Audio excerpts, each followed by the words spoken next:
It was a chilling morning on January 3, 1991, when Seaside City Police arrived at Sabato Park, California.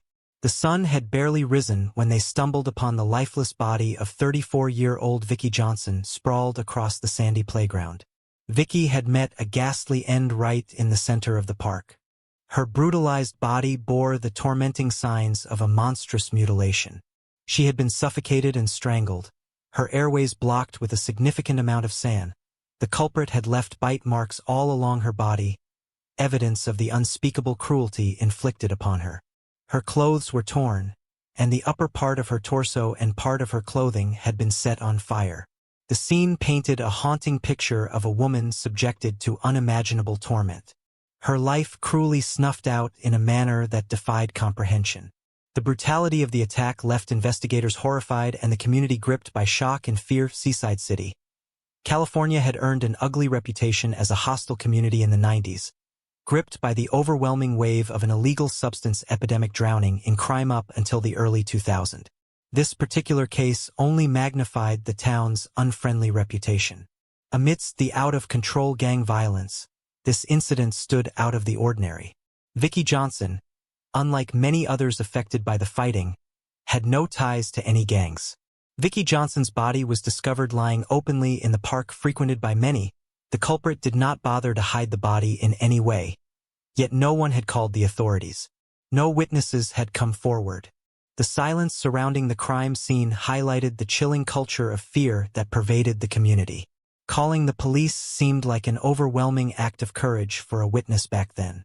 Despite the overwhelming wounds and pain, Vicki Johnson had valiantly fought for her life. Her skin beneath her fingernails was full of blood. Not her blood, but that of the perpetrator. Detectives, recognizing the potential evidence, collected her fingernail clippings in the hopes of uncovering vital clues. A substantial amount of foreign DNA was discovered beneath her nails. But running it through the criminal database of the 90s, no match was found. Leads were scarce and justice seemed elusive. For over 32 agonizing years, the case faded away in the cold shadows of uncertainty. However, a glimmer of hope emerged in 2021 when the skin from under Vicki Johnson's fingernails underwent DNA testing at the California Department of Justice. The path to justice proved incredibly slow. There were systemic challenges of backlogs and inadequate staffing within the forensic system. A frustrating reality associated with handling cold cases. However, 2 years later in 2023, the Justice Crime Laboratory made a crucial discovery. A DNA match linked to a man named Frank Louis McClure. He is a former convict whose profile was logged into the CODI's national database. The relation of this DNA match breathed new life into the case, while McClure's DNA linked him to the crime scene. The motive behind Vicki's demise remained a mystery. McClure's history, however, told a chilling story of violence. Frank Louis McClure's criminal record traces back to 1990 involving crimes such as causing severe bodily harm and resisting police. This history continued in 1994 when the suspect breached probation by committing battery with a fatal weapon and engaging in domestic fighting, resulting in a 4-year prison sentence.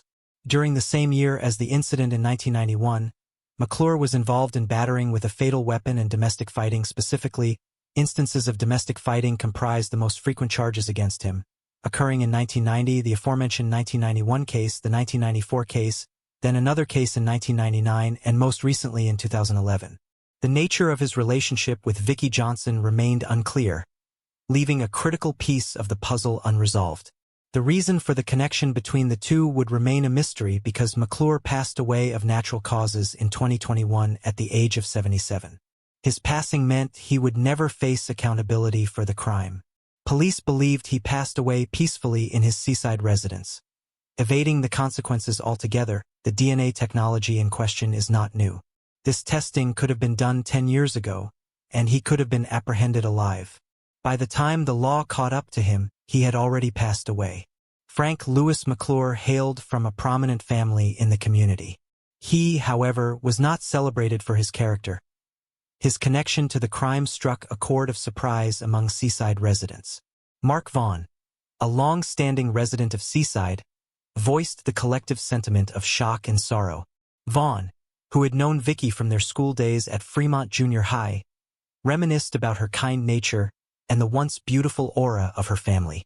In her final years, Vicky grappled with addiction, a heartrending struggle that added complexity to her story.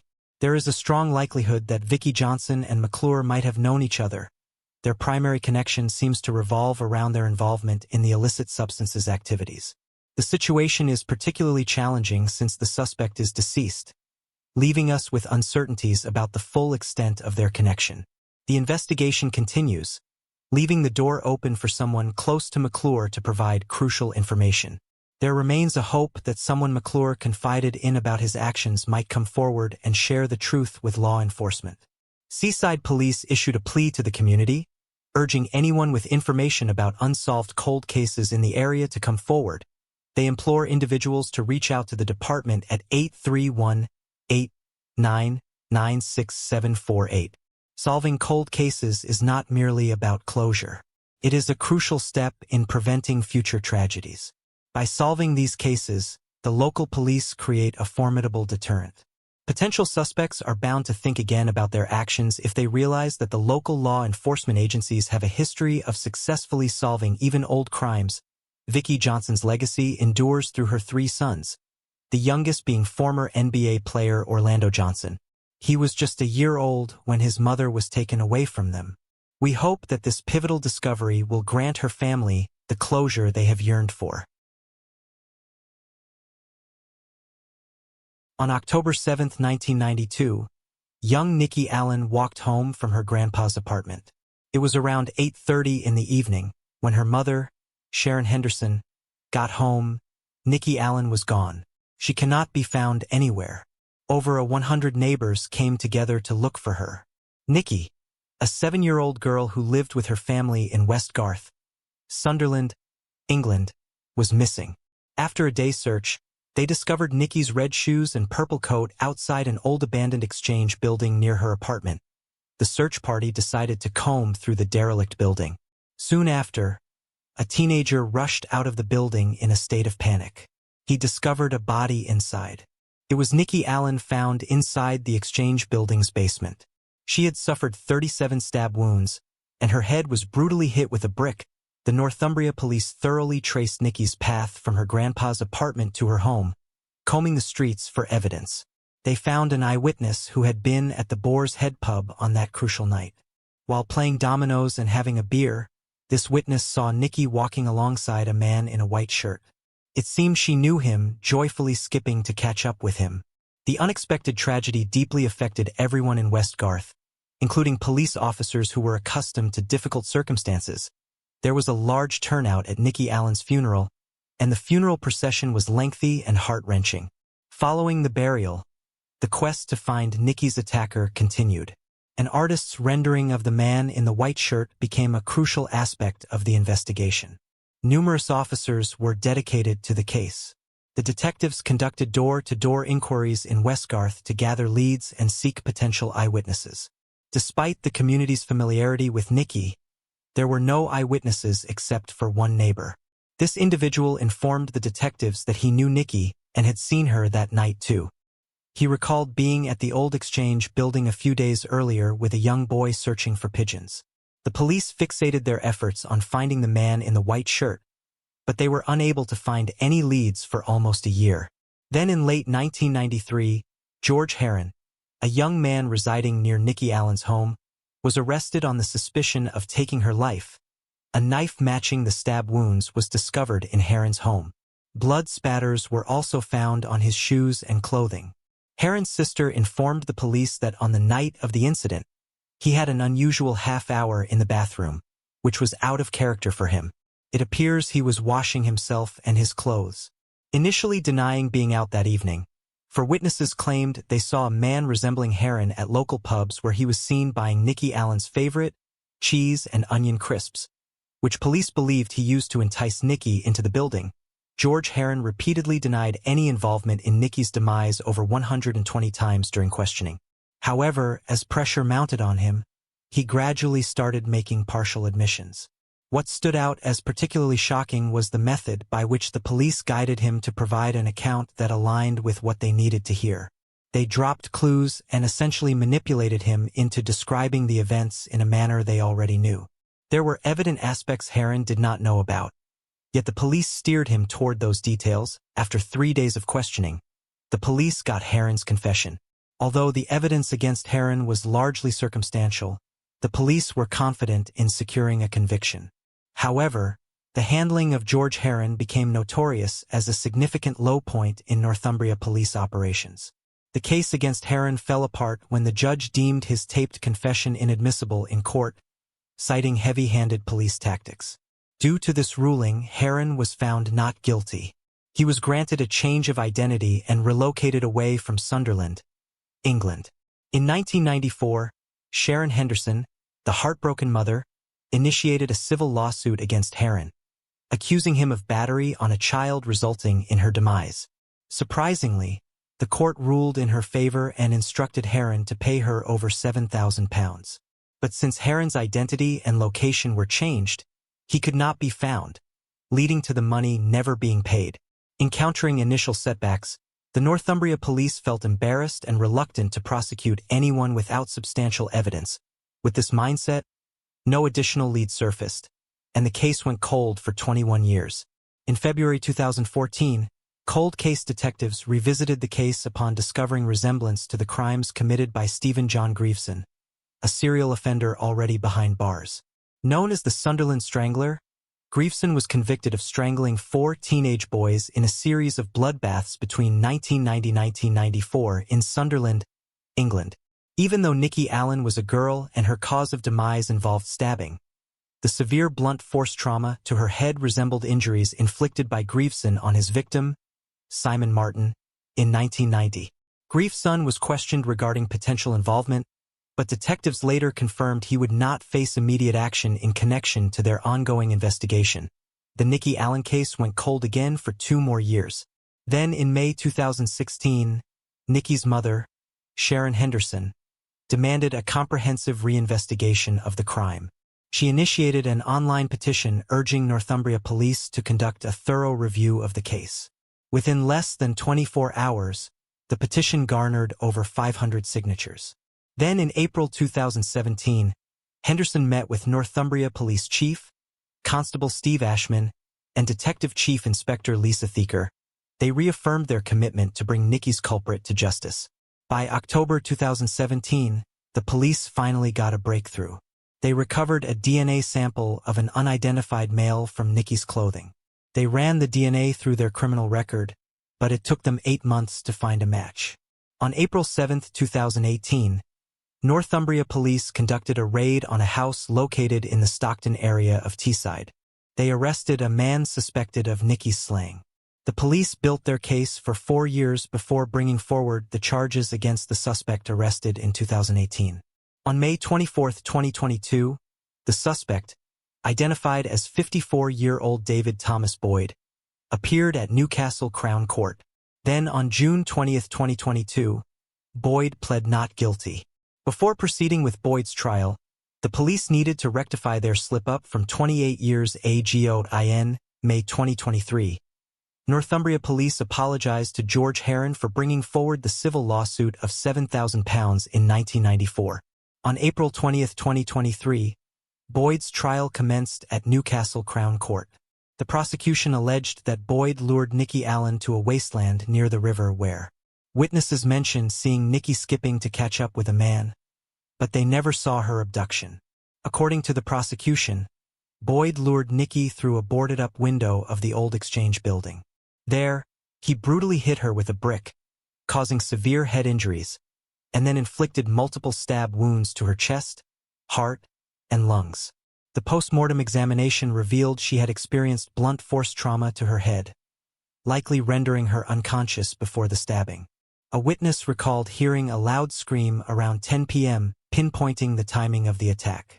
Nikki's body was discovered the following day in the building's basement by volunteers aiding in the search for her. During the trial, it was revealed that at the time of Nikki's demise, Boyd went by the name David Smith or David Bell and was 25 years old. The case relied on circumstantial evidence but was described as compelling given Boyd's DNA found on Nikki's clothing. Boyd suggested to the police that Nikki might have transferred his DNA by wiping her hands on his saliva, which he claimed had accidentally landed on her clothes after he spat from his balcony that night. Additionally, it was reported that Boyd was familiar with the old Exchange building's layout and had previously used the same window a few days earlier when he took a boy there to search for pigeons. Yes, David Boyd is the same neighbor who told the detectives 30 years ago that he knew Nikki Allen. He saw Nikki that night. He even admitted back then he had gone to the Exchange building a few days before with a boy. But the police were fixated on finding the man in the white shirt, and they never followed up on him. It turns out that back in those days, David Boyd's girlfriend used to babysit Nikki Allen. More surprisingly, David Boyd's past included child violation convictions that surfaced during the trial in March 2000. He was convicted of indecently assaulting a young girl at a park in Stockton, an incident that occurred on April 8, 1999. Additionally, in 1986, Boyd was convicted of breaching the peace for approaching 4 children in Sacriston County, Durham, and grabbing a 10-year-old girl. 30 years ago, police completely ignored the connection of a known abuser with Nikki Allen. During the trial, the defense argued that the various pieces of evidence presented did not completely prove Boyd's guilt in this case and suggested that these were merely coincidences. Mrs. Justice Christina Lambert informed the jury that the case relied on circumstantial evidence and emphasized the absence of direct evidence pointing to Boyd's guilt. As the trial progressed, it was reported that Boyd opted not to testify or provide evidence in his defense. On May 12, 2023, Boyd was declared guilty of Nikki's demise after a jury comprising 10 women and 2 men deliberated for 2.5 hours before reaching a verdict. On May 23, 2023, Boyd received a life sentence with a minimum term of 29 years before he could be considered for parole. His eligibility for parole will commence on August 16, 2049. Boyd intends to appeal both his conviction and the sentence handed down to him. In August 2023, Sharon Henderson intended to file a lawsuit against Northumbria Police due to the extensive 30-year duration it took to find the culprit. Following this, in September 2023, news surfaced regarding a review of the police investigation that spanned 30 years. This review was scheduled to be conducted by either the Independent Office for Police Conduct, IOPC, or another police force. In the Nikki Allen case, the police had a difficult case with very little evidence. However, they failed Sharon and Nikki profoundly from the start and continuously over the years. Despite having an ideal suspect, they repeatedly misidentifying him. Ultimately, what shifted the course was the advancements in forensics and DNA technology. They finally pinpointed DNA on Nikki's body, unequivocally linking it to David. Boyd Shelley and Warner, just 15 years old, lived with her mother, Kathleen Warner, in Mishawaka, Indiana. She was a student at Mishawaka High School, active in sports and part of the school band. On June 16, 1980, she bid farewell to her mother heading to Wilt's Supermarket in her 1973 orange Volkswagen, a mere 2 miles away. But as the day waned, she did not return home. Her mother got worried and contacted the police. Initially, the authorities thought she might be a runaway, a missing person.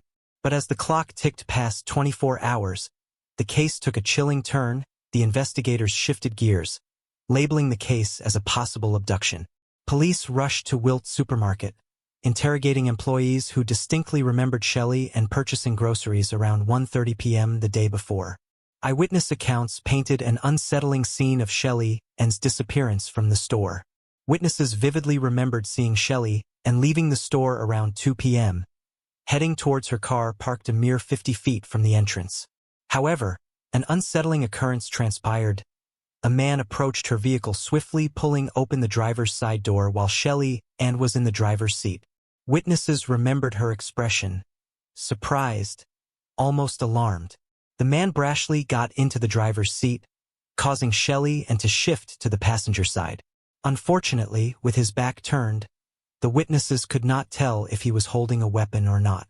The orange Volkswagen Beetle drove off heading east on Lincoln Way, and just like that, Shelley and Warner vanished into the unknown, leaving behind a perplexed community and investigators scrambling to unravel the unsettling sequence of events. Eyewitnesses recalled the man as possibly aged between 16 and 18, standing at about 5 foot 7 inches tall and weighing around 130 pounds. Witnesses offered a detailed portrait of the man describing his unique features: medium-length blonde hair and a matching blonde mustache, making him stand out in a crowd. Before the abduction, the man had been observed lingering around the store, raising suspicion about his intentions. The store employees speculated that the man might have hitchhiked to the store or been dropped off by a friend. Michiana, Crime Stoppers, and law enforcement diligently reconstructed the scene, releasing a suspect sketch in hopes of generating leads. Despite numerous tips, none provided the crucial breakthrough investigators desperately wanted. A few days later, Shelley-Ann's car was found at a park and shop store in Osceola, Indiana. Oddly, there were no signs of struggle within the vehicle.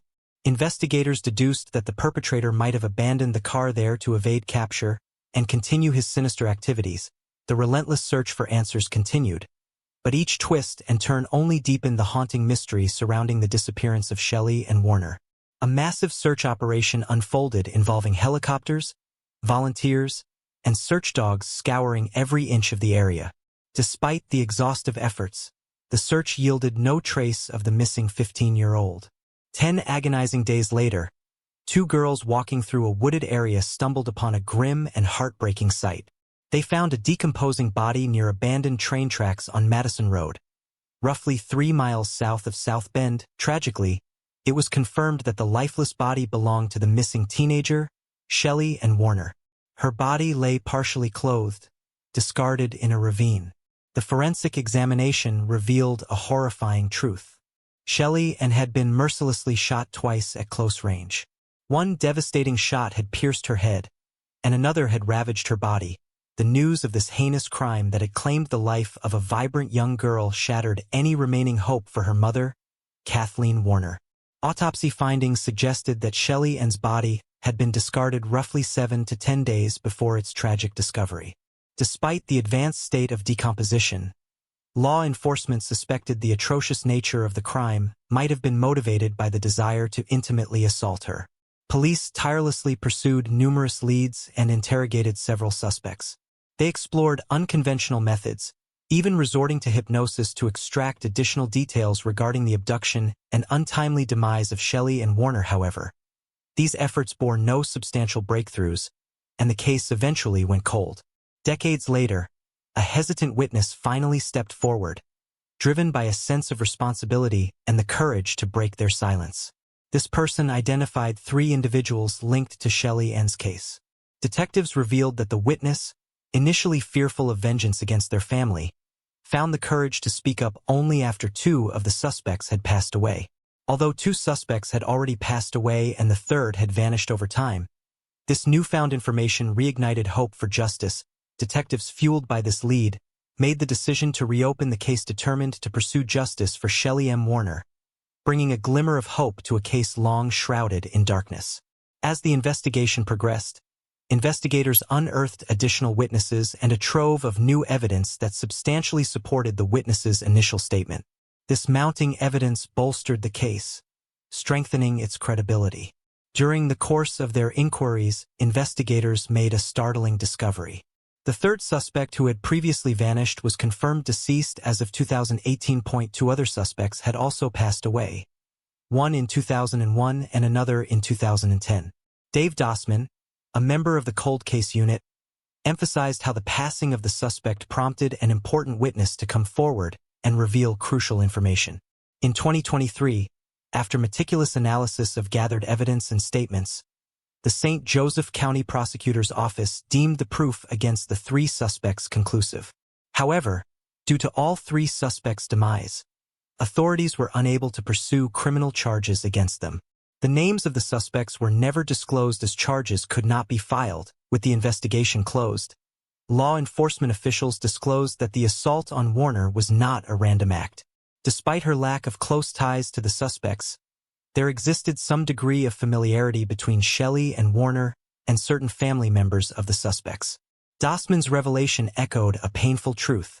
Shelley-Ann Warner knew the suspects, a connection that was not immediately apparent. She would have known who these suspects were and vice versa, Dossman emphasized, shedding light on the relationship, reflecting on the prolonged investigation.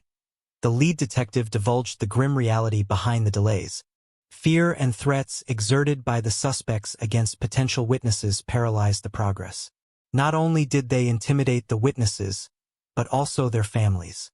Despite the offenders never facing the scales of justice, the case was reluctantly closed after an agonizing 43 years.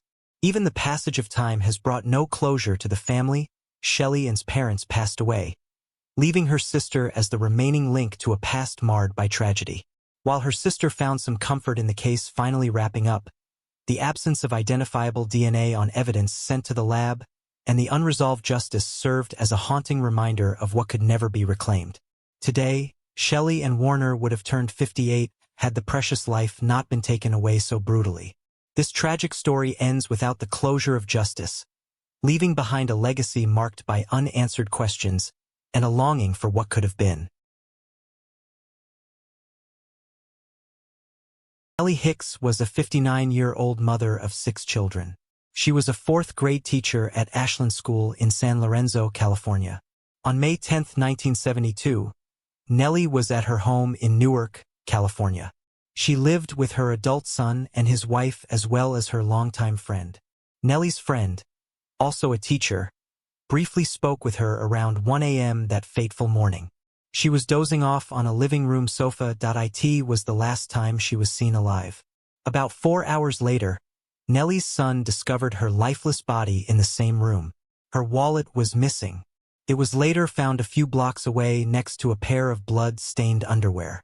The other occupants were all asleep as the slaying unfolded. That led police to suspect that the intruder knocked her unconscious before assaulting her. Her body was partially naked, and police determined that she had been assaulted and bludgeoned with a brick wrapped in pantyhose. The brutality was immediately apparent with her head split open by the force of the blows. The perpetrator entered the home through an unlocked sliding glass door and used manicure scissors to cut her dress and bra. Nellie was a well-liked, respected teacher, so everyone who knew her could not think that someone would have a motive to take her life. A decade before, she left an abusive husband. He and the other men she dated were interrogated, but it did not lead to finding a possible suspect. Fingerprints were recovered, but it was never tied to a specific person. DNA was collected at the autopsy. However, as DNA technology did not exist at the time, the case went cold despite decades of investigation. Soon, another horrendous crime would take place in the area. Teresa Pica was 48 years old and stayed on Ed Lowe Drive in Hayward, California. On May 15, 1979, one of Teresa's twin 10-year-old daughters discovered her slumped over her couch face down. She was last seen alive the night before by her 3 children. Her nightgown had been pulled up exposing her legs. Her hands were bound behind her back with a rope. A blood-stained rock was found next to her and a shirt that had been used to gag her. A front room window had been pried open.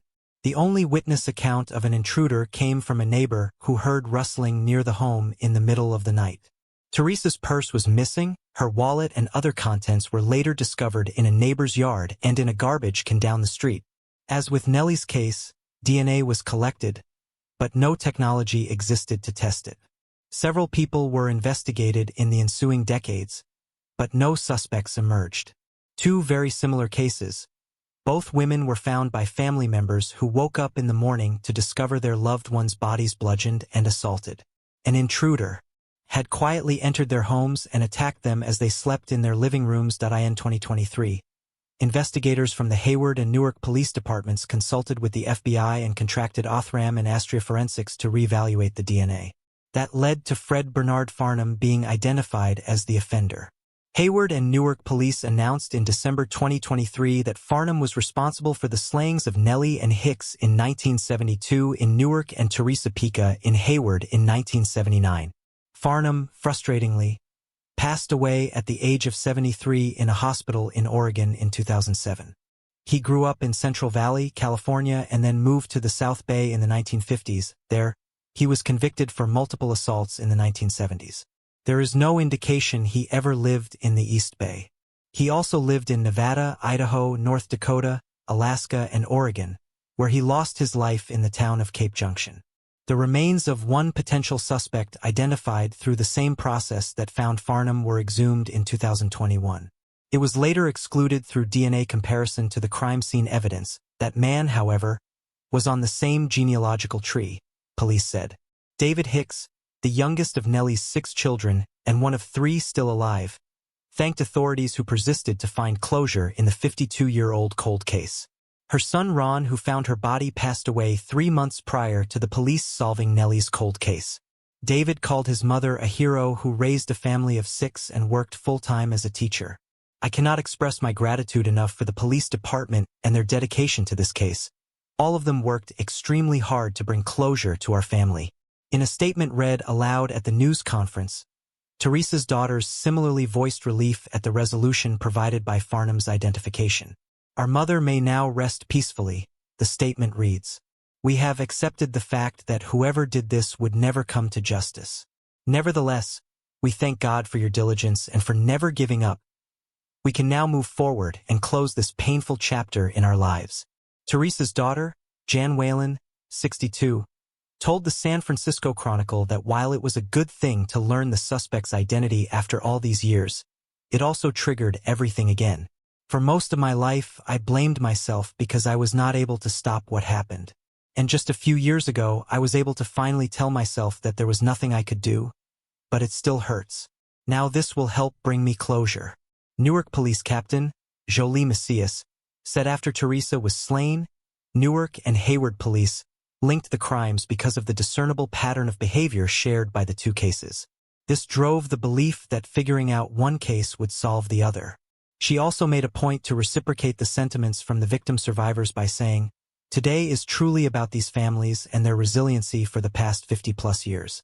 Hayward Police Chief Brian Matthews said at the news conference that 45 years is a long time.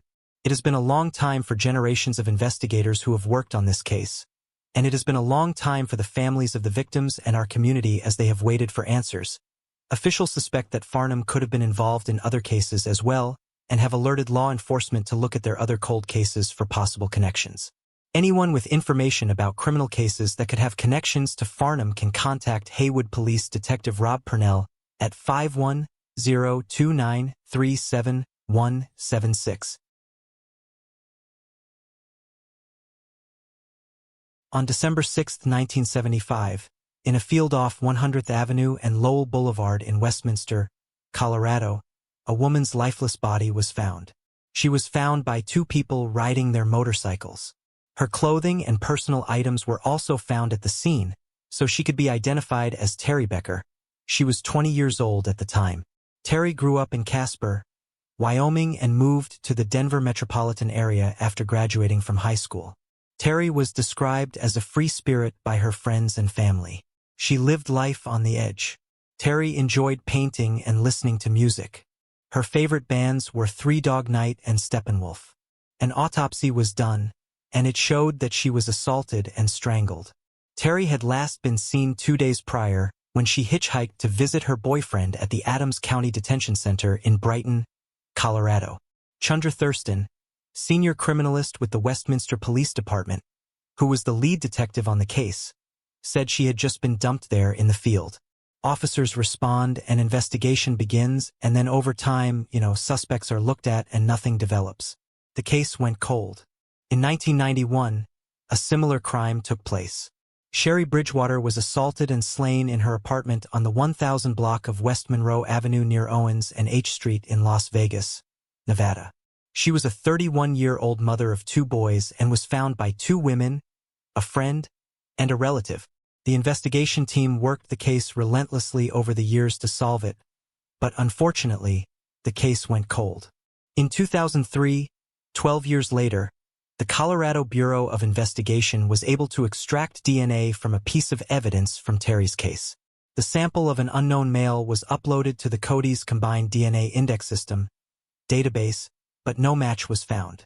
10 years later, in 2013, the Las Vegas Metro Police Department entered DNA into their database from Sherry's perpetrator. The sample matched with Terry's perpetrator, so the 2 cases were connected. Before the DNA breakthrough, both cases were without a suspect. In 2019, technology and genetic genealogy pointed to a possible man. Thomas Martin Elliott, a veteran with an extensive criminal history. He was in prison for committing a burglary in Lakewood, Colorado, and was sentenced to 6 years in prison. He was released in 1981, and then he committed a serious offense against a 13-year-old girl in Carson City, Nevada. He was sent to prison on a life sentence, but with the option of parole. He got out 10 years later and then became the primary suspect in the cold case in Las Vegas. 5 months later, on October 30, 1991, he took his own life by shooting himself. He was 40 years old. He was buried in the Southern Nevada Veterans Memorial Cemetery due to the short enlistment he had with the military. The Las Vegas police did not have the resources to further investigate Elliott as a possible suspect. In October 2023, after seeking assistance from the Vegas Justice League, an organization who has helped the department solve several cold cases, they were able to receive funding from them, allowing police to exhume Elliott's body for a DNA sample. In 2024, it was confirmed. It was a match for both Terry and Sherry's cases. One challenge in identifying and linking the DNA was the fact that Elliott was adopted by his mother's second husband. His birth mother, Nancy West, had divorced his biological father later to remarry. Elliott's connection to Terry was not known, but the police found out that he and Sherry attended the same Alcoholics Anonymous meetings. Chandra Thurston, senior criminalist with the Westminster Police Department, said it was almost a huge relief to finally say someone's name did this to Terry. There were definitely times during this where you felt, I am never going to figure this out. We are never going to figure this out. There is a lot of relief, and I hope that she knows we did not give up on her. And we worked until we were able to find justice. Even if it is this way, without being able to prosecute someone, to find justice for her and to know that she mattered, and that we always cared about her. A.C. Stutson, commander in investigations with Westminster Police, said there has been a lot of ups and downs in this case. We were so close many times, and it would slip away. David Becker, Terry's brother, is her only living relative. He lives in Texas and said the following: I cannot say enough how grateful I am. I just really applaud the Westminster Police Department. It is hard to believe after 45 years, the DNA can match and bring closure, which I am grateful for. Just knowing that that person is not out there taking away some other sibling's life. To me, there is comfort in that. The case was groundbreaking for Westminster Police. It not only was their oldest cold case, but also the first one they have solved. Westminster Chief Norm Hobart said, as someone who represents the organization for years, this case started in 1975. And to be able to close it today and represent all the men and women who have worked on this case is an enormous sense of pride and an enormous sense of accomplishment for the agency. And it is also a sense of relief that we were able to close this for the family. Unfortunately, Sherry's parents passed away before her perpetrator was identified. LVMPD Lieutenant Johansson said that the police were able to notify both of her adult sons and bring some closure to her family.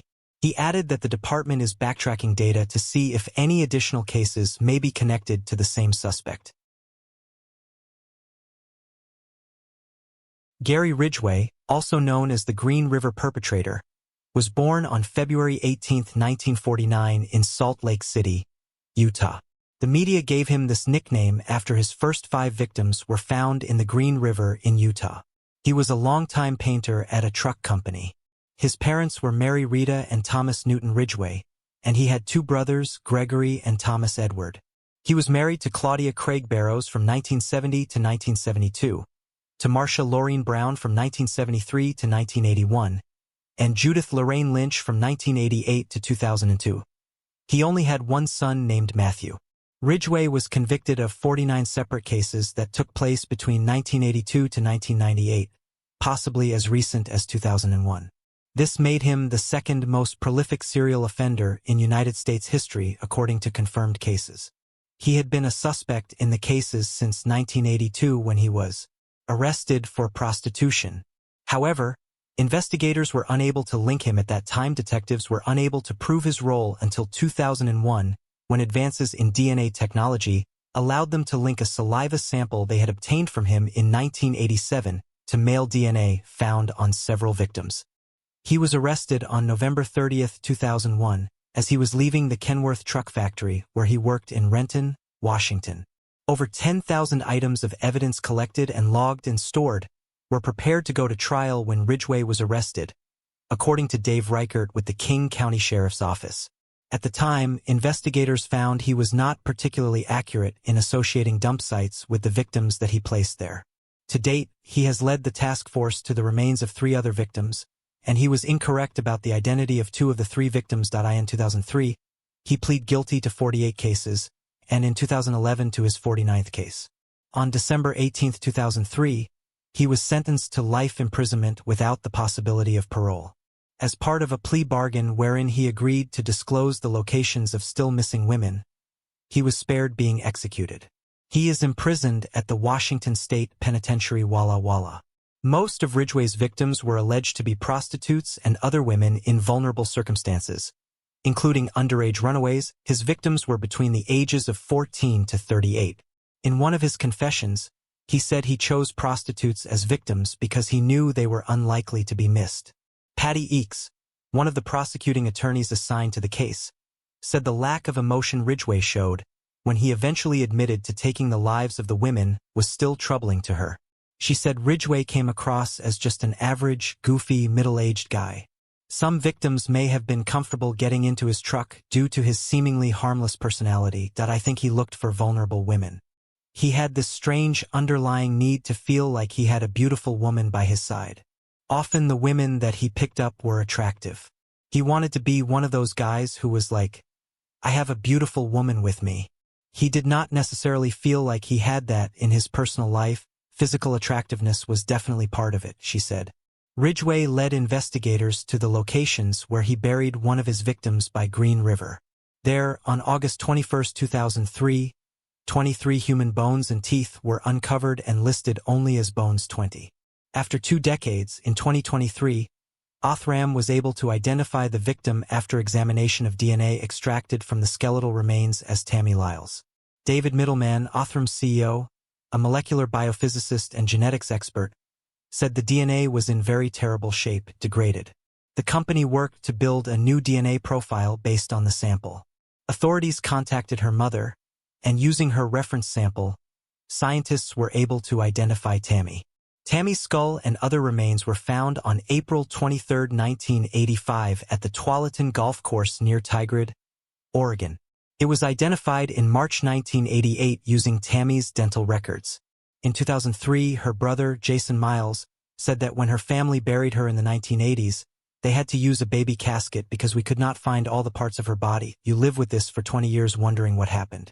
I cannot see myself ever finding closure, but I think it would settle a lot better if the guy would say, yeah, I did it. Tammy was a 16-year-old girl whose life was brought to an end in 1983. She stayed in Everett, Washington. She disappeared from downtown Seattle, Washington on June 9, 1983. In 2023, King County Sheriff Patricia Cole Tyndall said that Tammy's family does not want to speak to the media. We appreciate your support in granting the family the privacy they seek during this time, Cole Tyndall said. This breakthrough in the case comes after 15-year-old Lori Ann Respotnik was identified as another victim of Ridgway's. Lori was born on November 13, 1967 and stayed in Juneau, Alaska. She disappeared in 1982 after a fight with her mother. She wanted a horse. A friend had one.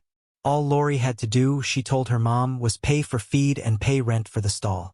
Donna Hurley, her mother, said no, she did not have the money. She did not have the time. Her husband had passed away a decade prior. She was a single mother raising 2 teenagers. It was not practical. Lori's disappearance would remain a mystery, an open wound, an aching phantom limb for more than 4 decades until her remains were identified as one of at least 49 victims. For 76-year-old Donna, Lori's disappearance, her absence, her demise have been an ever-present void for more than 40 years. I guess everybody calls it closure, but to me it was just a relief, Donna said of Lori's identification. All of the what-ifs, how come, where has she been, all the questions that go through your mind, you quit trying to fool yourself that she is alive and well, raising a family, and everything is good. It is just a relief that all of that is off your shoulders and off your mind. As a mother, Part of me was still in denial. You build a wall around these things, she said. The tough thing is those walls start to crumble. Lori, she said, was a firecracker, interested in everything: sports, the outdoors, horses, dogs, and cooking. She played baseball and ran track. She liked to snowmobile. At 7, she trained the family Labrador Retriever, Ebony's Flippy Miss, but known as Flip, and showed her in a dog show. She could get as without opening her books, Donna said. She did speak with her daughter one time after she ran away. It was Thanksgiving, either 1982 or 83. Lori called her grandparents' home where the family was gathered. She told them she would be sending Christmas presents. She said she was living in Seattle and she was happy. Lori's remains were discovered on December 30, 1985, about 3 years after she ran away from home, and was marked as Bones 17.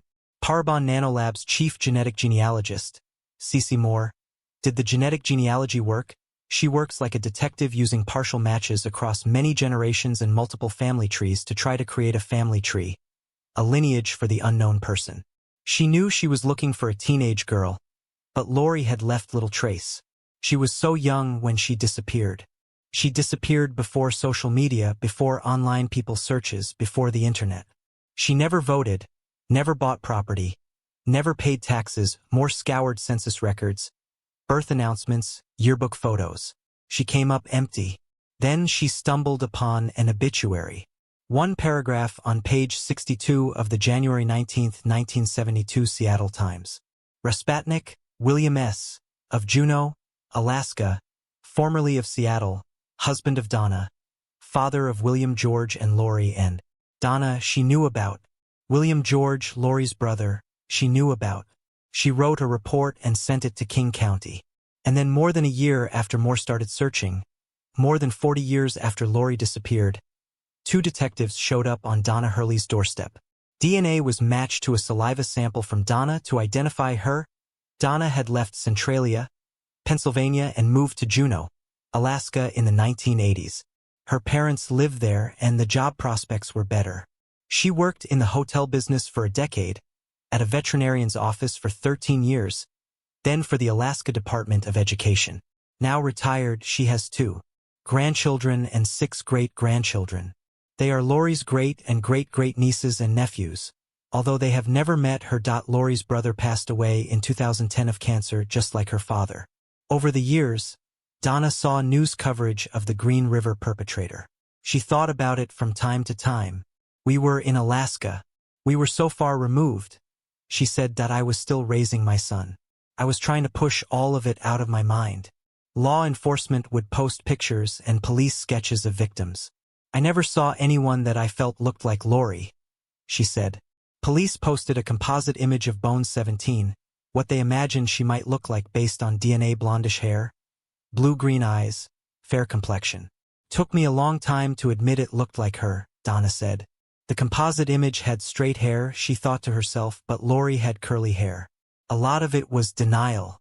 You become numb at a certain point. It is just, she paused, searching for words. It makes me sad that her life ended that way. Makes me angry at the person who did it. Makes me angry at myself that I could not stop it. And at a certain point, you just have to realize that you have another part of your family that you have to keep going forward for. Lori's idol, Donna said, was her dad. She does not think Lori ever got over his passing when she was only 5. She was Daddy's little girl. She had the curly ponytails and the big blue eyes. She plans to bury Lori at Evergreen Washelli Cemetery in Seattle next to her dad. Dave Reichert with the King County Sheriff's Office said that although the last remains in the medical examiner's office have been identified, there are still more unsolved cases. Ridgway said that he ended the lives of 65 to 70 young women and little girls, and so far he has pleaded guilty to 49, and we have closed 51 cases. So as I said, there are other unsolved cases out there that may or may not be connected to Ridgway, but there are parents still out there looking for answers about the whereabouts of their daughters. On April 21, 2023, Washington State Governor Jay Inslee signed legislation removing execution from the state's law. According to the King County Prosecutor's Office, if Ridgway is convicted of additional slayings outside of Washington state, he still could face execution. Some think he was chasing a lost love. Others reckon he was a smuggler, some say he was a Cold War spy. 60 years later, an electronic engineer professor fell in love with not just this mystery, but a girl. A girl who held the key to what once seemed like the unsolvable mystery. We finally cracked the puzzle after 70 years. This is the story of the Somerton Man.It is November 30th, 1948. About 7:15 p.m., and a couple is out for a leisurely walk along Somerton Park Beach, just outside Adelaide, South Australia. Waves are gently lapping, and that is when they spot a man in a sharp brown suit propped against the seawall. It looks like he is resting. He even gives them a half-hearted wave, but the couple just chuckle thinking he has had one too many to drink. The next morning, two jockeys doing their usual routine training their horses on the beach see the same man, still as a statue, lying there on the sand. Now that is strange, right? So Neil Day, one of the jockeys, walks over for a closer look. But when he tries to nudge the guy, nothing. And that is how the mystery of the Somerton Man began, right there on the sunny shores of Adelaide back in December 1948. When authorities arrived on the scene, they transported the body to the Royal Adelaide Hospital for examination. The doctor in charge estimated that the man likely passed away around 2 a.m. that morning. At first glance, he appeared to be your average Joe, mid-40s, 5'11", with gray eyes and reddish-brown hair. He looked sharp, well put together, with clean fingernails, soft hands, and a smooth-shaven face. However, upon closer inspection, a couple of irregularities caught the eye of one of the medical examiners. Firstly, the man had unusually pronounced calf muscles. Another peculiarity, a staggering 16 teeth were missing from his mouth. When they delved into the man's pockets hoping to uncover some clues about his identity, they came up short. No wallet, no ID. All they found were a pack of cigarettes and matches, 2 combs, a packet of chewing gum, and a couple of travel tickets that and used stub from Adelaide to Henley Beach, a nearby town, and a bus ticket stub from Adelaide to Somerton.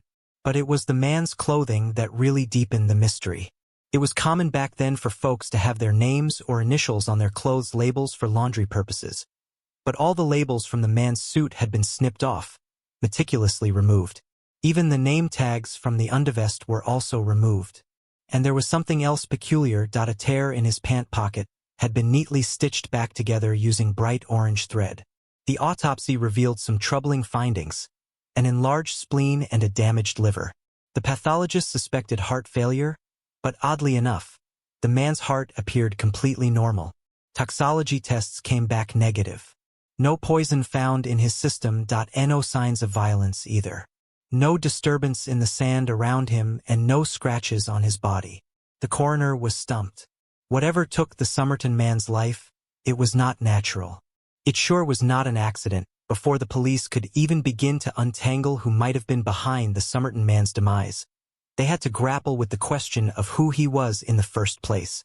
His photo made its way into Australian newspapers, a silent plea for anyone to step forward and claim him as kin. Intrigued by the mystery, crowds flocked to the morgue hoping for a glimpse of his face. Time and again, individuals emerged from the shadows, swearing they knew the Somerton man. Yet each lead fizzled into nothingness. Then came a twist. A newspaper boldly declared that the man found on Somerton Beach was none other than E.C. Johnson. But lo and behold, E.C. Johnson himself strolled into the police station, setting the record straight. Fingerprints were taken from the Somerton man, but unfortunately no match was found. Still undeterred, the police circulated his photo far and wide. Dozens of calls flooded in, each claiming familiarity with the mysterious man. He was a missing relative, a vanished husband, a guardian outside illicit card games, a familiar face from the military testing facility up north. A local paper even quipped that the police were running an almost constant taxi service to ferry people to and from the morgue, all eager for a glimpse of the enigmatic figure. But as quickly as hopes rose, they fell. People who were convinced they knew him changed their tune upon seeing him in the flesh. And so he remained the Somerton man, a mystery that seemed to deepen with each passing day. Investigators would spend years, even decades, grappling with his identity and the events surrounding his demise. Theories swirled. He was a Cold War spy, a former dancer, a victim of a love gone sour. It became one of Australia's most perplexing and enduring cold cases, a tale that would captivate generations to come. About a month after stumbling upon his body, investigators shifted their focus to the Somerton man's meager possessions. Sure, he had those travel tickets and a few knickknacks, but no luggage to speak of. So the police cast their net wide, putting out notices for abandoned luggage at hotels and train stations. They scoured dry cleaners, bus stops, lost property offices, anywhere a bag might find itself abandoned. Then, like a stroke of luck, on January 14, 1949, just 3 days after the call went out, they struck gold. A dark brown suitcase left at the Adelaide train station caught their eye. According to the luggage tag, it had been checked in around 11 a.m. on November 30th, the very same day the Somerton man was discovered on the beach. Upon prying it open, investigators found a curious mishmash of items: handkerchiefs, scissors, a knife, shaving gear. But it was a humble spool of thread that set their minds racing. An unknown brand not found in Australia, and in a shade of orange identical to the thread used to mend the Somerton man's pocket. Coincidence? Unlikely. But wait, there is more. Tucked amidst the odds and ends was a stencil brush, a tool typically wielded by a third officer in the Navy. Yet strangely, alongside this maritime clue, they unearthed drafting pencils, the kind favored by engineers. And then there were the clothes, shirts, underpants, a coat, all matching the Somerton man's size and style, all with their labels meticulously removed, except for 3 among them, a tie with a name scrawled on the label in faded ink. It looked like T. Keane. Finally, a glimmer of hope. The police had a potential lead, a possible name for the Somerton man. Records were combed through in English-speaking nations far and wide, including the United States where the man's code originated from. Yet despite their efforts, no trace of a missing person by that name could be found anywhere. It seemed the man was determined to keep his identity hidden, leaving investigators grasping at straws in their quest for answers. Yet, with over 6 months having passed since his demise, it was time for the Somerton man to find his rest. But not before investigators preserved his one tangible clue, his face. They had him embalmed and crafted a plaster cast of his head and shoulders, a final homage to a man whose identity remained as elusive as ever. On June 14, 1949, the Somerton man was laid to rest in a cemetery in Adelaide. His identity remained elusive, buried beneath a concrete vault. The tombstone bore a simple inscription: "Here lies the unknown man who was found at Somerton Beach." Despite the burial, authorities were no closer to unraveling the mystery that shrouded him in uncertainty. By April of 1949, the police found themselves at a standstill. Nearly 5 months had slipped by since the discovery of the body, and they were no closer to unraveling the mystery. Frustrated and desperate for a breakthrough, they turned to Professor John Cleland, a pathology expert at the University of Adelaide, to take a fresh look at the evidence. Professor Cleland's approach was nothing short of ingenious. Recognizing the challenge of determining if the clothes from the suitcase would fit the Somerton man's lifeless frame, he devised a clever solution. He enlisted someone of similar size to the Somerton man and had them try on both sets of clothes, the ones the man was found in and those from the suitcase. Miraculously, they fit like a glove, confirming without a shadow of a doubt that the suitcase did belong to him. But that was not all. While inspecting the Somerton man's garments, Professor Cleland stumbled upon a hidden pocket in the trousers. Inside lay a rolled-up scrap of paper bearing just 2 words, printed boldly. These Persian words stirred nothing in the professor's memory. The meaning behind this was quite puzzling, and nobody at the station understood what it meant. Then a well-read newspaper reporter explained that it originated from a book by Omar Khayyam, the renowned 12th century poet. Specifically, they were from his book called Rubaiyat. The words Tamamshud means the end.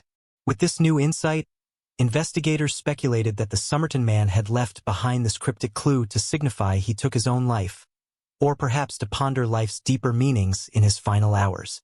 Interestingly, the Rubaiyat was widely cherished during that era in 1909. 2 skilled English bookbinders were hired to rebind the first edition of the Rubaiyat, adorning it with over 1,000 precious and semi-precious stones, including gold leaf, silver, and ivory. This exquisite edition was purchased by an American buyer for an equivalent of around $70,000 today. Unfortunately, that particular book met its fate on the Titanic, sinking during its voyage to America, and has remained lost ever since. But that is not the book the investigators were after. They wanted the very book the scroll was torn from. They contacted every library in the Adelaide area seeking help from librarians to examine their copies of the Rubaiyat for any missing pages. If the scrap came from a unique printing, finding the exact book seemed like an insurmountable challenge until a stroke of luck intervened. On July 24, 1949, a chemist walked into the Adelaide police station holding a copy of the Rubaiyat he had discovered in his car months earlier, around the time the Somerton man met his fate. Initially dismissing it, he became intrigued when the newspapers published the mysterious scrap. Turning to the final page, he revealed the missing words. Tamam should, the tear in the book, perfectly matched the fragment from the Somerton man's pocket, providing a breakthrough authorities had been desperately seeking. Further examination of the book yielded another intriguing lead, a faintly penciled telephone number on the back cover. The telephone number belonged to a young nurse living near Somerton Beach, just a short stroll from where the man was discovered. And that is how Jessica Thompson became a person of interest. When police confronted Jessica, her reaction was as mysterious as the case itself. She denied any affiliation with the Somerton man. Investigators were essentially at a loss, and no further leads emerged. Then they decided to bring her in to look at the cast of the Somerton man. She appeared visibly shaken at the sight of the plaster cast of the Somerton man's face. She oscillated between stunned silence and vague responses. The chief inspector noted her near collapse, extending a hand to steady her before realizing she could stand on her own. But her evasiveness only fueled the investigators' determination to peel back layers of secrecy surrounding her. The puzzle of Jessica Thompson's phone number in the Somerton man's Rubaiyat weighed heavily on investigators. Pressed for answers, Jessica finally came clean. During World War II, she worked at a Sydney hospital where she crossed paths with an Australian Army officer named Alfred Boxall. She was vague about their relationship, but she confessed to gifting him a copy of the Rubaiyat. Police thought they had a breakthrough, only to find out Boxall was alive and well and in possession of the Rubaiyat Jessica had given him. But this book was a different edition from the Somerton man's. It bore Jessica's signature along with a handwritten line of poetry. Returning to the mysterious pencil inscription, investigators uncovered more than just phone numbers. Below them lay a series of barely discernible letters. Under an ultraviolet light, the message became clearer. 5 rows of seemingly random capital letters with some crossed out. It dawned on them. It was a code. The Rubaiyat was forwarded to Australia's naval intelligence, renowned for deciphering wartime messages. Hoping for a breakthrough, police also reached out to the public by publishing the cryptic message in newspapers. Yet even the experts at naval intelligence struggled to crack the code. The code perplexed everyone, spawning theories from a ship's name to a message of despair. Despite collective efforts, no conclusive explanation emerged. In 1958, a decade after the Somerton man's discovery, police officially closed their investigation. However, the allure of an unsolved demise coupled with a mysterious code continued to fuel conspiracy theories. Like many unresolved mysteries, the Somerton case left a trail of unanswered questions and endless speculation, captivating the imaginations of those who dared to ponder its secrets. During the 1940s, Australia found itself deeply entangled in espionage, being part of the British Commonwealth and a crucial ally in the Allied forces during World War II. Intelligence agencies intercepted messages from enemy nations, playing a vital role in ending the conflict post-war. As the world divided along ideological lines of capitalism versus communism, the race for military technology supremacy intensified. Regarding the Somerton man, certain case details hinted that he might not be an ordinary citizen. He meticulously concealed his identity with all clothing found on him and in the suitcase lacking labels. Only a few items bore the name Keane, which ultimately proved fruitless. His nationality remained a puzzle. While some speculated he was British based on his facial features and hairstyle, others suggested American ties due to the origin of his coat. Yet the presence of an American-made coat did not definitively brand him a spy. It is plausible that the Somerton man had visited America for leisure or family reasons before his mysterious demise. But that was not the only clue pointing to a foreign identity. There was also the peculiar orange thread used to mend his pants, a brand not sold in Australia. This suggested extensive travel, painting the Somerton man as an international enigma. The question then arose. What was he doing in Adelaide, a remote city along Australia's southern coast? The answer might lie about 300 kilometers north at the Woomera Air Force Complex. Woomera, a joint base between Australia and the United Kingdom, boasted the largest land-based test range in the Western world. Established in 1947, it covered a sprawling 47,000 square miles of flat, arid land, roughly the size of Pennsylvania. The base housed highly secretive facilities, conducting some of Britain's most sensitive military projects, including missile, rocket, and atomic bomb testing. If this speculation holds true, South Australia would likely have been a hotbed for espionage activity. It is conceivable that the Somerton man was an Australian spy who knew too much. Perhaps he became loyal to the Soviets and needed to be silenced. Alternatively, he could have been a Soviet operative seeking defection, but met his demise before he could act. This brings us back to the mysterious circumstances of his end. During the investigation, medical experts found no trace of poison in the man's system, at least none detectable by conventional means. One explanation was that he ingested or was administered something that instantly decomposed, leaving no evidence. Another theory suggested injection, yet no signs of puncture wounds were found. The condition of his liver did not support this notion. Seeking answers, the coroner consulted Sir Cedric Stanton Hicks, a professor of physiology and pharmacology at the University of Adelaide. Hicks scribbled down the names of suspected poisons on a piece of paper for the coroner. Among them was strophenthine, a potent substance historically used by some West African tribes to create poison arrows. Fatal, even in small doses, it was undetectable by standard chemical tests. In 2013, Jessica Thompson's daughter, Kate, disclosed that her mother had a command of the Russian language, a detail Jessica had never shared with anyone. Furthermore, Jessica confessed to Kate that she had misled the police regarding the identity of the Somerton man. Jessica hinted that the matter extended beyond the jurisdiction of the police, suggesting involvement in a higher echelon. This revelation sparked speculation that Jessica might have been engaged in counter-espionage activities for the Australian government.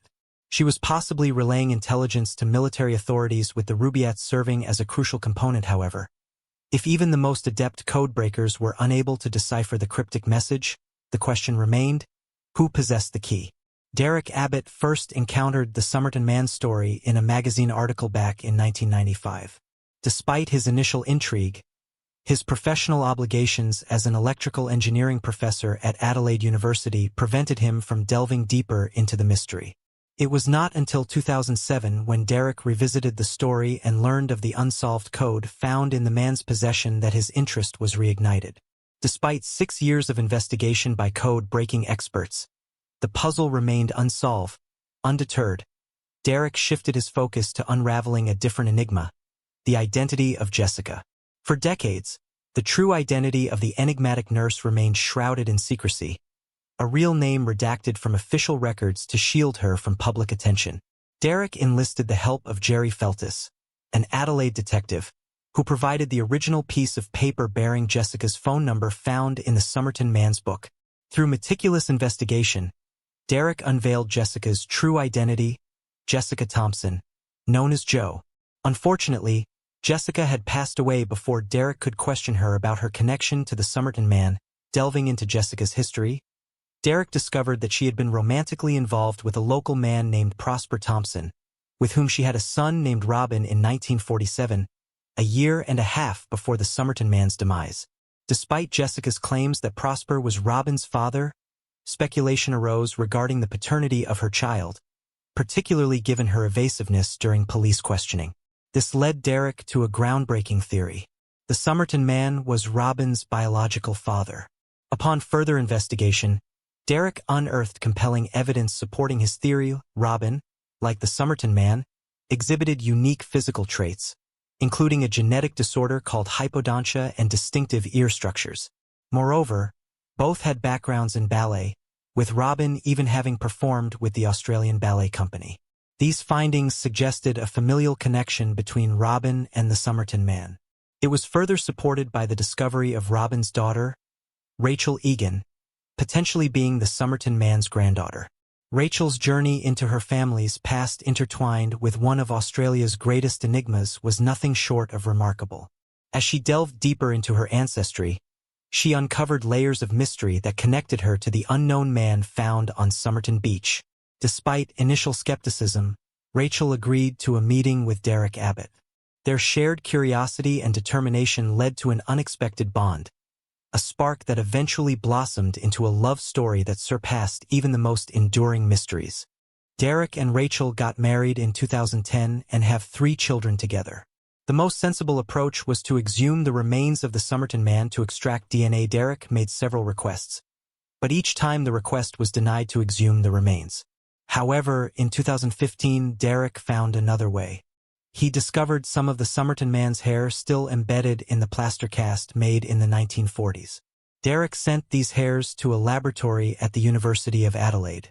He hoped there was enough genetic material to test against Rachel's DNA. Unfortunately, the results were inconclusive, and scientists could not generate a complete DNA sequence from the limited sample. But in 2021, Derek's hope was reignited when the Australian government finally assumed the Somerton man. On May 18, 2021, a team with heavy machinery arrived at Adelaide's West Terrace Cemetery. It took nearly 12 hours to extract the Somerton man from the ground.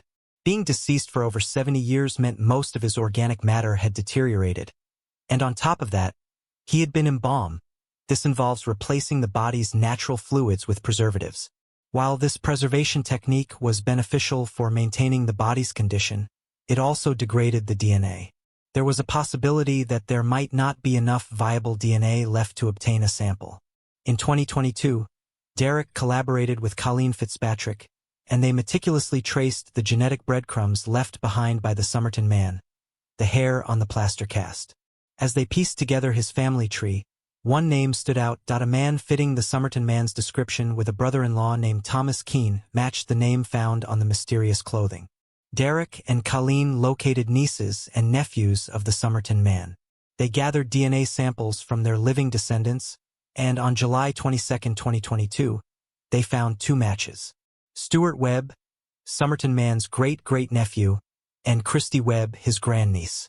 The discovery sent shock waves through the investigative community. It reignited hope that the identity of the Somerton man was on the verge of being unveiled. His name was Carl Charles Webb, an electrical engineer born in Melbourne, Australia in November 1905. As the details of Webb's life unraveled, it became apparent that his story was far from ordinary. He was part of a large family with 6 siblings. Newspaper reports from that time indicated that he participated in community football. This could account for his well-developed calves and overall physique.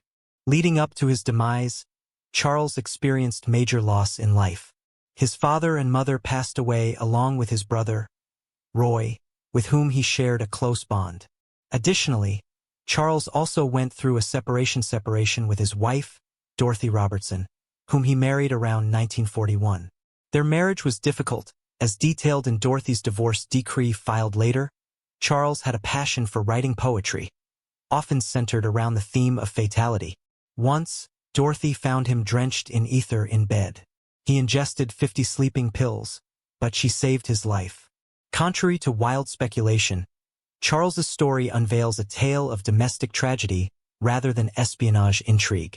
In April 1947, Webb vanished without a trace, leaving behind a shattered family and a cloud of mystery. While DNA evidence pointed strongly to Webb's identity, the South Australia Police Department continued its own testing to verify the identification. However, the lack of official confirmation left room for speculation, keeping the door open to conspiracy theories that had long surrounded the case. Despite the lingering uncertainties, Derek Abbott found closure in his own quest. DNA testing ruled out any relation between his wife, Rachel, and the Somerton man. This alleviated the personal burden he had carried for years. For the Webb family, the revelation brought a mix of emotions: relief, closure, and a sense of reclaiming a lost piece of their history. Stuart and Christy Webb, great-great-nephew and grandniece of Charles Webb, delved into old family albums. They rediscovered photos of Charles that had long been forgotten. Back then, there was a big family gathering involving all members of the Webb family. This photo was basically taken 20 years before he lost his life. Through their journey, Charles Webb transformed from a mysterious figure in headlines to a cherished member of their family. He is a person whose story resonated far beyond the confines of a cold case, but as a testament to the enduring power of familial bonds. A large part of the Somerton Man case has been solved. We now know his identity, but unfortunately a lot of answers went to the grave with him. We might never know the circumstances that led to his demise.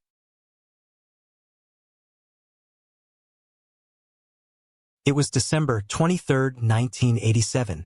20-year-old Janet Barachu was enjoying an evening out with friends when her night was cut short.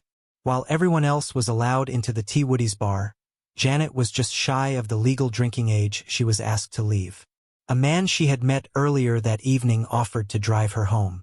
She then got sick in the parking lot and he refused to allow her into his car. Exactly what happened next to Janet was a mystery for over 3 decades before the person who took her life. That brisk December evening was finally revealed. And shockingly, it was not only Janet's demise he was responsible for. Janet grew up in Winslow, a small Maine town situated along the Kennebec River.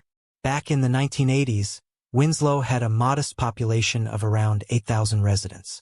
It was a quiet town and a good place to raise children. Janet's parents, Geraldine and Albert Barachu, adopted her as a young child and raised her into a bright, happy young adult while helping her to manage her diabetes. She needed regular insulin, but Janet was responsible when it came to the important things. Her early dealings with her own medical care may have even been what inspired her to get into the field. As of late 1987, she was working as a dietary assistant at Maine General Medical Center's Seton campus. But on that December evening, work was the last thing on Janet's mind. It was their holiday break from college and the perfect time to be catching up with old friends from high school. Janet did not often get to see them. Their first stop was a local bowling alley in the town of Waterville, less than a mile away from Winslow. While the friends took their turn sending the ball down the lane, they struck up a conversation with 2 men in the next alley over. They got on well enough to want to continue the evening together, and once everyone was finished, they set off to T. Woody's restaurant and bar. The bar was found on the lower level of Waterville's concourse with a great view of the river. When they arrived, Janet was turned away. Maine's drinking age had been raised to 21 only 2 years prior. Janet now just missed the mark. Her friends were all of legal age and they wanted to keep the night going. Janet, being the odd one out, needed to find a ride home, and it just so happened that one of the men they had met at the bowling alley was happy to oblige. The details of what followed are loose, but there are a few facts we do know. Janet had forgotten her purse inside T. Woody's, and the man who was supposed to be driving her home went back inside to retrieve it, possibly because Janet was not allowed back in. When he returned to the parking lot, Janet was throwing up. It could either be because she had been drinking earlier in the night or from some other reason, like her diabetes. She could also have possibly eaten something that did not agree with her. The man who was supposed to take her home then refused to allow her into his car, not wanting her to be sick inside it. Then she was gone. Janet's parents woke up the next morning to find she was not home. After calling around to see if she had stayed at any of her friends' houses and having no luck tracking her down, Geraldine and Albert reported her missing. An extensive search was launched and Janet's disappearance appeared on news stations across the country. The investigators tasked with finding out what happened to Janet turned over every stone. They followed up on each lead presented to them, no matter where in the country it came from. They even tried to use the fact that Janet was diabetic to find her. They looked into insulin sales that could possibly be tied to Janet. Unfortunately, no matter what they tried, they never seemed to get past square one. And soon, the days turned into weeks, and still Janet was nowhere to be seen. It truly was as if she had vanished into thin air. Janet's family tried to hold on to the hope that she would be brought home alive. Each agonizing day since her disappearance, they prayed a call would come through from the police department with good news. Those hopes were crushed less than 3 months later. A call finally came, but it was the one no parent ever wants to receive. In the early morning hours of March 18, 1988, a man called Christopher Anthony was checking on his hydropower station at Waverly Avenue Dam. He then made a terrible discovery. Floating in the Sebasticook River was an unclothed body. Christopher notified the authorities, who were soon on the scene. That section of the river was cordoned off. A cursory search was conducted along the river's edge to see if any items of interest had been left behind. The body was taken to the coroner's office to be examined and identified. There, they discovered it belonged to Janet Brochu. The initial examination did not reveal what had caused Janet's passing. It was, however, determined that Janet had not been alive for long after she was last seen at T. Woody's. In the weeks following the discovery, a specialized dive team was set up on the Sebastian Cook River. They were trying to find any of Janet's personal items or evidence that could point to what happened to her in the hours after she was last seen. The investigators could not yet rule out the possibility that Janet had fallen in the river herself that night. The Kennebec and the Sebasticook rivers meet not too far down from T. Woody's. It was cold and dark when she was left in the parking lot. Maybe Janet tried to walk home and accidentally slipped into the frigid waters while crossing the bridge leading back Winslow, unable to get herself out before succumbing to hypothermia. But there was one serious problem with this theory: the lack of clothes on her body when she was found. It was highly unlikely that the water's current could have stripped Janet entirely of everything she had on that night, and even more importantly, Janet's body was found upstream of the river. This meant it would not have been possible for her to have fallen in while walking home and ending up where she was found. But if Janet did not fall into the river, who had put her there? As the mystery continued, folks in Maine began wondering whether a serial perpetrator was on the loose. It was an avenue the investigators had begun looking into as well. An hour away in the town of Jay in Maine, 17-year-old Kimberly Moreau vanished on May 9, 1986. She was last seen with someone she had met earlier that same day. Despite a diligent search across the state, the police were unable to find out what had happened to her. No connection could be drawn from Kimberly to Janet's case. Unbeknownst to the investigators, another woman would go missing just 5 months after Janet's body was found, and her case had far more similarities to that of Janet's. On August 9, 1988, 23-year-old Geraldine Finn was letting her hair down after work with 2 co-workers. She was employed at the Skowhegan Nursing Home as a certified nursing assistant. The bar, called Pete and Larry's, was in Waterville's Upper Main Street. It just so happened to be no more than 3 miles from T. Woody's, where Janet was last seen. While Geraldine and her co-workers were sitting by the window, a stranger drove past in his blue Chevy Blazer. He caught their attention and began gesturing for the 3 young women to go outside. They did just that and began walking to his car. He then asked if they wanted to go for a swim. However, this was not exactly an innocent request.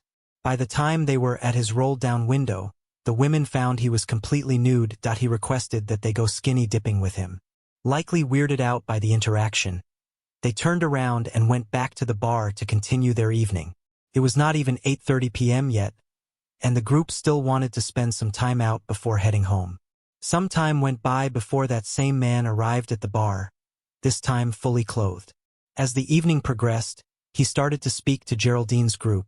Maybe he offered up some sort of excuse for the earlier interaction. He was possibly blaming it on the fact that he had already been out skinny dipping and his clothes were wet.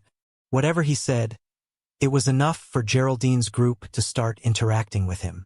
By the end of the night, Geraldine felt comfortable around the man, so much so that she accepted his offer for a ride home. The last time those friends saw Geraldine, she was sitting in the passenger seat of his Chevy. Little did they know they would never see their friend alive again. She was reported missing the following day. Her friends told the authorities about the man who was supposed to take her home that previous evening. They mentioned his blue Chevy Blazer, distinctive mustache, and diamond-shaped tattoo on his shoulder. On August 14, 1988, 5 days after Geraldine went missing, a man walking across the property along Route 201 made a terrible discovery. In a wooded area along the field he had been surveying was the body of a young woman. Initially, the authorities remained tight-lipped about the nature of what they were investigating. However, 2 days later, they announced that it was the body of Geraldine Finn. They noticed it was not an accidental fatality. Someone took her life. Now the main focus was on finding the man she had last been seen with. Soon enough, they would find out who he was. A 29-year-old man named Gerald Goodale. Gerald Goodale worked various construction jobs in Waterville. When his name was brought up in relation to Geraldine Finn's case, those who knew him personally seemed to act surprised at the news. A family friend said Goodale had always been helpful, happy to jump in where he could to assist in any way possible. Goodale's father also reacted to the news, saying that nothing was adding up. His son could not have done anything to hurt Geraldine. He claimed his son had an alibi for that night. Goodale's father said that he had been at home until 9:15, waiting for a phone call. After that, he went out mud running. Obviously, the investigators took what his father was saying with a pinch of salt. They were not going to take a family member's word for it. Especially not when the co-workers who were with Geraldine that night said Goodale looked just like the man who was last seen with her. After placing Goodale under police surveillance, the authorities moved to arrest him on August 15th. He was taken into custody and charged with taking Geraldine Finn's life. When the news broke, reporters began pointing to possible connections between Janet and Geraldine's cases. Both young women were a similar age. They worked in the medical industry, and they were each last seen after a night out with friends in Waterville. Each of them were last seen in the parking lots of two bars, which were just 3 miles from each other. The locations where their bodies were found also shared some similarities. Even though Janet was found in the water, the surrounding area was rural and remote. The same had been the case with the location of Geraldine's body, but there was something even more concerning. Goodale had admitted to a family member that he saw Janet Brouchu in the parking lot of T. Woody's on the night she was last seen. That directly tied him to the case, considering Goodale had not ever come forward to the authorities with this information despite their frequent appeals. On September 3rd, Goodale appeared in court for his bail hearing. The state put forward their case that he was a danger to society and should remain in custody until his trial the following year. To prove their point, the state brought several witnesses to the stand. They revealed that Goodale had been questioned in relation to Janet's case in the weeks following her disappearance. They successfully proved their case and Goodale was taken back to jail awaiting his May 1989 trial. When it rolled around, the prosecution was confident they would get a conviction. They had witness evidence stating Goodale was the last person seen with Geraldine and highlighted his concerning behavior earlier that evening. However, they did not even need to prove he was responsible. Goodale admitted to the crime, but he did so while asking for a lesser sentence. He stated that what he did had not been premeditated. Goodale claimed he had taken Geraldine's life in a panic after she ran to get away from him. The prosecution, though, were not interested in giving him a lesser sentence. They felt he was a serious danger and needed to be put behind bars for as long as possible. After a judge found him guilty of the charges, Odell still had one card up his sleeve to try and reduce the amount of time he would have to spend behind bars. He told investigators that he knew something about Janet Brouchu's case, the most important fact of all. He claimed he knew who the perpetrator was. But Goodale was not exactly cooperative. Strangely enough, even after this, Goodale was still never publicly named as a suspect in the case. At his sentencing, Goodale was given 75 years behind bars, with the earliest possible release being in 2033. And then the years began to pass. Soon Janet's family were welcoming the new millennium with still no news of her case. 3 decades had passed before there was an update at in 2019. On the 32nd anniversary of Janet's disappearance, it was announced that a cold case team would begin looking into Janet's demise again.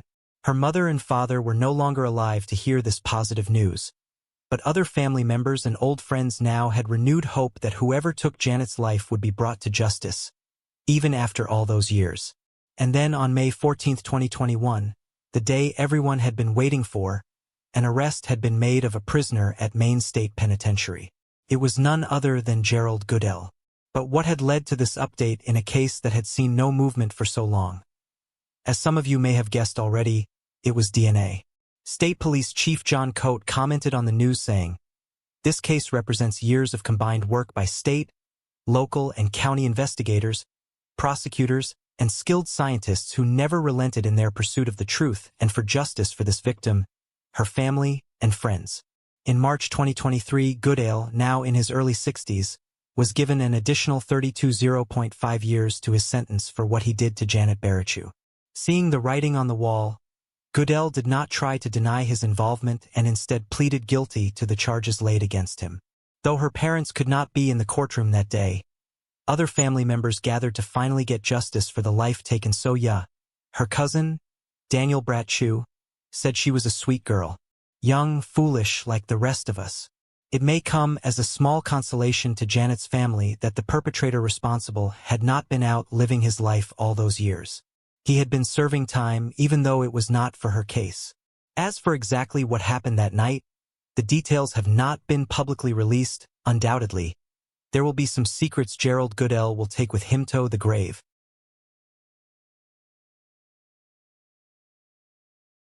The last time Mary McLaughlin's daughter saw her alive, she was strolling down the street to her apartment after a fun evening of dominoes.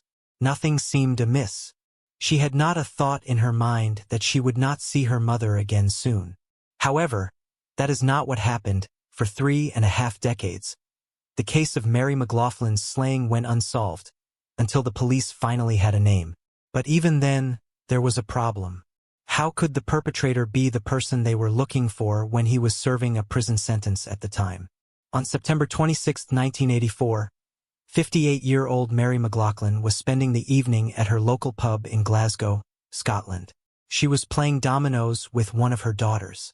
Mary had a large extended family and was deeply loved by them all. She was a mother to 11 children and grandmother to 26 grandchildren. Once they had wrapped their evening up, Mary's daughter, Catherine, walked off to the bus stop and rode home. While walking back to her own apartment, Mary made a brief stop at the corner shop. She picked up a pack of cigarettes before continuing on her way. We know she made it home that night, but unbeknownst to her, she was not alone. 6 days later, Mary's son Martin arrived for his weekly visit to find the door was locked. He knocked a few times, but his mother was not answering. Concern mounting, Martin tried to get a spare key from her homeowner. When he discovered this was not possible, Martin felt his only choice was to break down the door. As it swung open, he was greeted by a foul odor. Mary was lying in her bed, but it was clear she had passed days ago. Her dressing gown was on backwards, and her dentures were lying on the floor beside her. The cause was clear. The rope from her dressing gown had been wrapped tightly around her neck and was double knotted. Further examination determined that Mary's life was taken on the evening she returned home from the pub. Martin, seeing his mother in that way, is something he will never forget. Commenting on it, Martin said, "It frightened the life out of me and has tortured me ever since." A forensic examination revealed that the perpetrator had left DNA behind. However, back then, the technology had not advanced enough to test such a minute sample. Luckily, the samples were kept safe until the time came, and a long time it was. Other than the confirmed sighting of Mary when she was purchasing her cigarettes, there was another person who came forward to tell the authorities what they had seen. Mary was spotted walking down the street past the shop, barefoot, holding her shoes in her hand. It was likely to ease her aching feet from a day of wearing heeled shoes. The police were desperate for someone to come forward with information that could help them solve the case.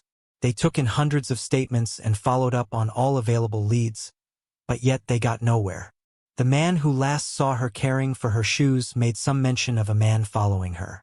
When later asked about it at trial, he said, "Well, yes, every time Mary walked away he was always behind her."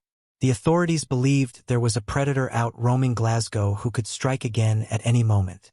All they could do at the time was ensure the evidence collected that day was stored safely away, until the time came when it could possibly solve this case. It was not until 2008, 24 years later, that those DNA samples were tested again. Unfortunately, the forensic examiners were still unable to get an adequate profile of the perpetrator. Once again, the evidence was tucked away. Then in 2014, a new DNA profiling facility was opened at the Scottish Crime Campus. This meant that instead of the previous 11 identification markers obtainable from a DNA sample, the scientists utilizing this new technology could identify 24 markers. But what did this really mean? Now samples that were previously too small to get any real conclusive testing done on could be profiled with a far greater accuracy. In 2019, the evidence from the Mary McLaughlin case was sent to the laboratory in the hopes that this new round of testing would reveal the perpetrator's identity. In particular, they focused in on her dressing gown cord, the item that had been used to take her life. Unraveling the cord and cautiously undoing one of the knots that remained, they swabbed that untouched surface for 35 years. That part of the fabric had been left undisturbed. This offered the scientists the best chance at obtaining a strong profile. Step 1 was a success. The team was able to gather a strong DNA profile to run against the Scottish database. When they did so, the match came back rapidly. They knew who was responsible for taking Mary McLaughlin's life that night. 59-year-old Graham McGill, a man who was no stranger to the authorities. Now that they had a name, investigators could start looking into McGill. Before long, they uncovered a curious piece of information. McGill was imprisoned at the time of the incident, but how could that be? It turned out that while he was technically serving a prison sentence at that time on September 26th, the night Mary was targeted, he was out on temporary release. Temporary releases are allowed for a few reasons, mainly for approved prisoners to get affairs in order for their release, like job interviews or finding housing. Family matters can also apply. That night, McGill was out on an unsupervised release when he spotted Mary walking home, and we know what happened next.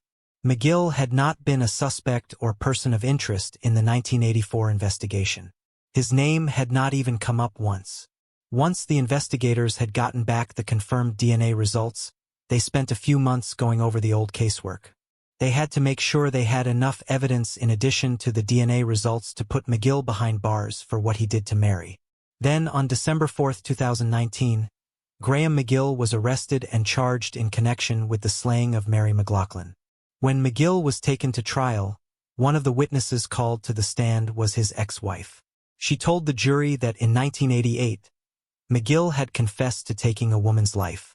He told her details of the crime that fit the details of Mary's case, but he threatened that if she told anyone or tried to go to the police, he would take her life as well. When she asked him why he had done it, McGill told his then-wife that he wanted to know what it would feel like. In April 2021, McGill was found guilty and subsequently sentenced to a minimum of 14 years behind bars. He will be in his mid-70s by the time he is even considered for release.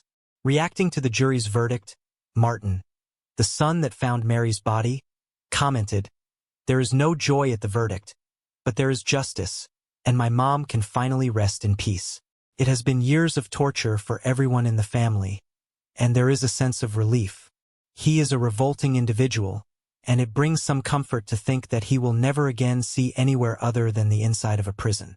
He also revealed the moment he found out about the McGill arrest. Two police officers came to my door on December 4, 2019, and said they had arrested someone and he was due in court the next day. That was it. To receive that news after 35 years was an incredible moment. I had always hoped it would happen, but doubted it actually would. I was totally shocked and just broke down. Over 3 decades later, Mary McLaughlin finally got justice. Her family can now sleep a little bit easier at night knowing the monster that took her life is locked behind bars where he belonged. A young man lost his life outside the River Crossing apartment complex in Texarkana, Texas, on June 17, 2014. 25-year-old Xavier Rollins, a beloved son and Army veteran's mother, faced many struggles in her relentless pursuit of justice. The incredible breakthrough, years later, would finally provide answers in a case that once seemed unsolvable. Xavier, born to Charlotte Rollins, was a beloved son who shared a close bond with his mother, spending much of his time with her. Their relationship was characterized by love and mutual support. But everything changed on June 17, 2014, when Xavier was fatally shot outside the River Crossing apartment complex on College Drive. At just 25 years old, he had been out of the Army for 4 years, working to build a future for himself. Despite the initiation of an investigation into his case, no substantial leads emerged, leaving the case unsolved and Charlotte grappling with her immense loss. The case grew cold, but her determination to seek justice did not waver.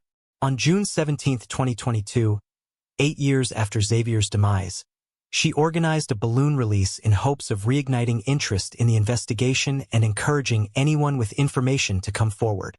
This poignant event was not just a tribute to Xavier, but also a call to the community to remember the impact of violence and to support families like hers who are left searching for answers. She expressed the following, encapsulating the longing for closure that she and countless other families endure. If someone came forward, I would know my prayers have been answered. Charlotte brought a banner adorned with photographs of local crime victims, highlighting the ongoing struggle for justice faced by many. She stated, has been solved, but we have a whole lot of them that have not been solved. In 2024, a significant breakthrough occurred in the long unsolved case of Xavier Rollins, renewing hope for his family and friends. The police never ceased their efforts to find justice for Xavier, and Detective Thomas Shaddix had been diligently working on the cold case for several months. His commitment to uncovering the truth led him to discover DNA evidence, testing options that had not been available a decade earlier. Recognizing the potential of this technology, he decided to pursue it in hopes of finally finding answers for the Rollins family. As Detective Shaddix delved deeper into the investigation, he sought the expertise of the Texas Attorney General's Cold Case and Missing Persons Unit, which provided invaluable assistance. Their collaboration was made possible through a federal grant program from the Department of Justice, allowing them access to numerous resources, including expedited forensic testing. These advanced forensic methods enabled law enforcement to identify 27-year-old Cameron Cheatham as a suspect in the 2014 slaying of Xavier.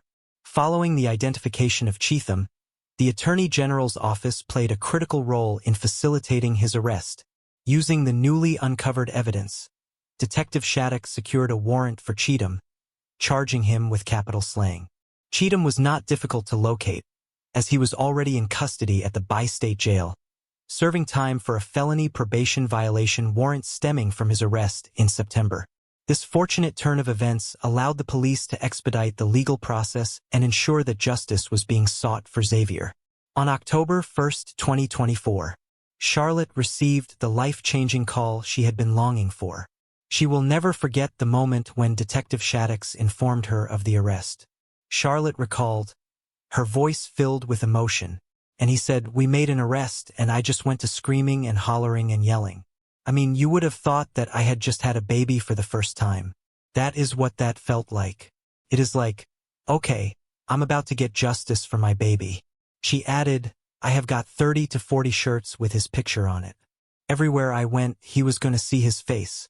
Following his arrest, Cheatham was booked on the capital slaying charge with his bond set at an impressive $1 million. The prospect of a trial ahead brought a sense of purpose and closure, reigniting the hope that had flickered throughout the years. A woman's body was discovered on a desolate road in South Pasadena, California.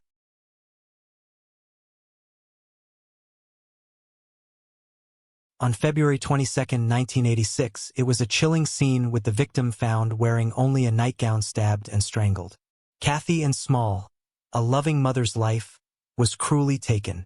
It was a relentless pursuit of justice that stretched across 30 years, but the shocking linked her case to one of California's most infamous serial offenders. Kathy Ann Small, born in 1967, was known for her loving and caring nature, especially toward her family. By the time Kathy turned 19, she was already a mother of 2 young children, fully embracing the responsibilities of motherhood, while also being a protective big sister and devoted daughter. On the morning of February 22, 1986, a woman's body was discovered on a road in South Pasadena. She was wearing only a nightgown, and it was clear that she had suffered a brutal attack. The authorities noted that she had been both stabbed and strangled, with no identification found at the scene. Her lifeless body offered little information, and for days the mystery of her identity lingered, until a breakthrough came from a man in Lake Elsinore who had seen a newspaper story about the slaying. He contacted the authorities, believing the victim might be his roommate, Kathy Ann Small. This crucial lead quickly shifted the focus of the investigation. The man was able to positively identify Kathy as the woman found in South Pasadena. According to the man, Kathy had been living with him in Lake Elsinore for a few months and had been working as a prostitute in the area. His revelation painted a different picture of Kathy's recent life. one that was unknown to her family and friends. He shared with the detectives that Kathy had left his house the night before her body was discovered, wearing the same nightgown in which she was found. It was a chilling detail that would later tie directly into the events leading up to her tragic end. The man further explained that Kathy had told him she was meeting someone named Bill that night. She mentioned that Bill had given her $50 to drive with him to Los Angeles. A piece of information that provided investigators with a potential lead on who might have been involved in her slaying. With Kathy's identity confirmed and new details about her final hours emerging, detectives turned their attention to uncovering the truth about what happened the night she met Bill. Over the years, detectives diligently followed several leads in Kathy's case, but none brought them closer to a resolution. The break in the investigation came 3 decades after her end, when a sheriff's detective received a call from an investigator with the Los Angeles County Department of Medical Examiner. The medical examiner had been at the scene of a natural fatality at a residence directly across the street from where Kathy's body had been discovered 33 years earlier.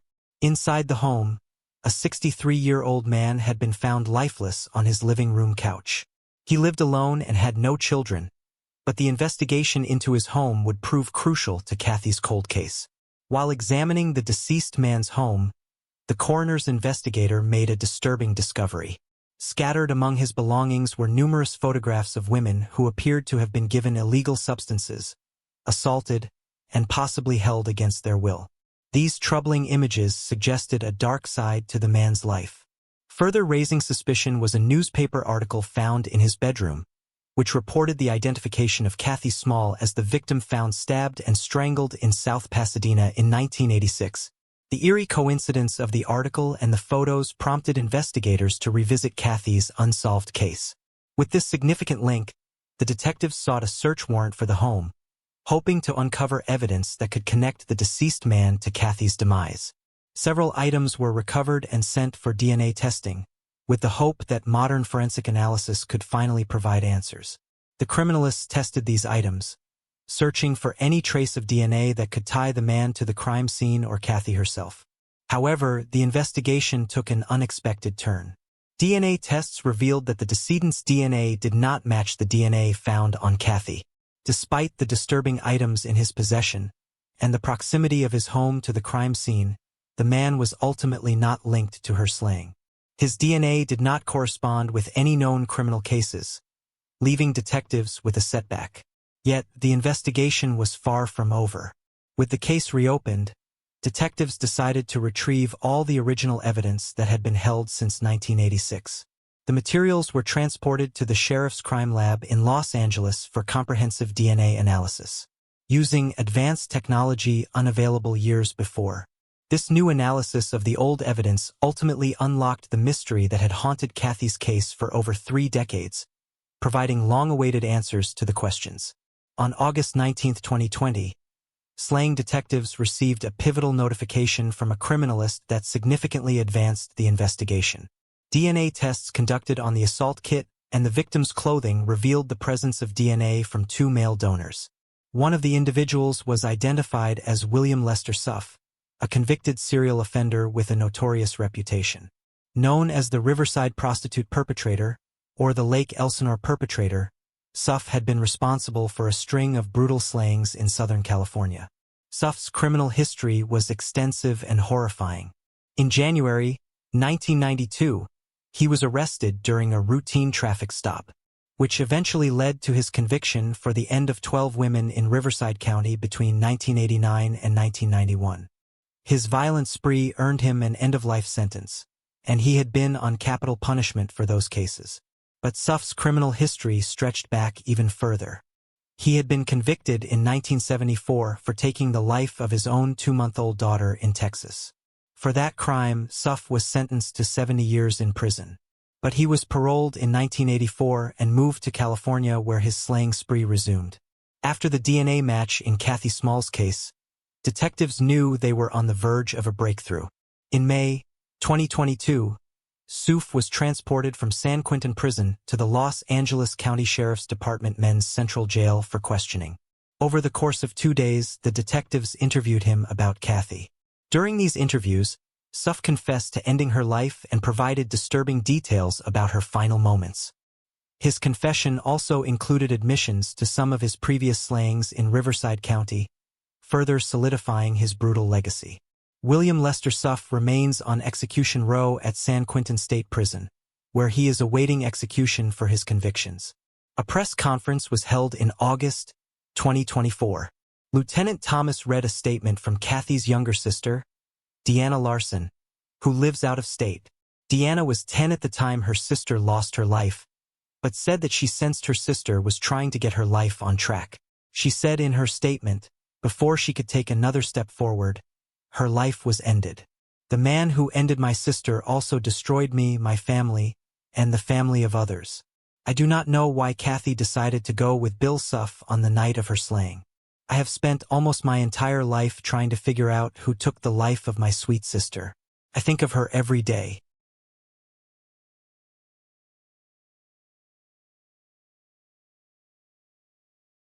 A young mother was brutally slain in her Sacramento, California apartment on August 28, 1980. A horrifying crime scene, marked by 13 stab wounds and a terrified one-year-old crawling through the aftermath, became one of the city's most enduring unsolved cases for over 4 decades.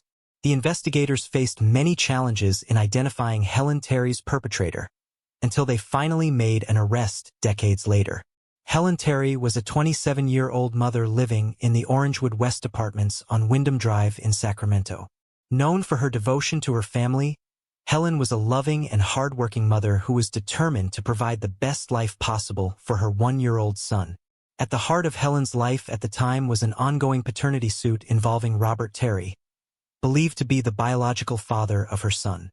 Helen was seeking child support from Robert, hoping to secure financial stability for her child's future. On August 28, 1980, a neighbor witnessed a disturbing scene unfold outside Helen's apartment. The neighbor saw a man pounding aggressively on her door, followed by the unmistakable sounds of chaos from within the apartment. Shuffling noises and blood-curdling screams echoed through the walls. The commotion painted a terrifying picture of the violence occurring behind closed doors. Fearing for her own safety, the neighbor hesitated to intervene and was unable to call the police as she did not have a phone of her own. Shortly after, another resident in the complex complained of water leaking from the ceiling into their unit. When the apartment manager entered Helen's apartment to investigate the source of the leak, he stumbled upon a horrifying scene. 13 times and was left to her end on the bathroom floor. The water that had caused concern was from a running faucet, adding to the disarray of the crime scene. Her 1-year-old son was found alone in the apartment. Crawling through the aftermath of the vicious attack, the police were immediately called to the scene and investigators quickly began piecing together what had transpired. Blood stains were scattered throughout the apartment and furniture was overturned, indicating a violent struggle had taken place. It was clear that Helen had fought desperately against her attacker before succumbing to her fatal injuries. Despite the clues left behind, including the chaotic state of the apartment and the extensive blood evidence, identifying a suspect would prove to be a challenging task. Sacramento police launched an intense investigation into Helen's slaying. They combed through the evidence, interviewed residents, and pursued every possible lead in hopes of catching the perpetrator. A $2,500 reward was offered to encourage anyone with information to come forward. However, despite the efforts of law enforcement and the community's desire for justice, no suspect was identified. The case gradually grew cold as detectives found themselves unable to develop any tangible leads or witnesses to push the investigation forward. Years went by with no answers, and Helen's case remained one of Sacramento's many unsolved cases.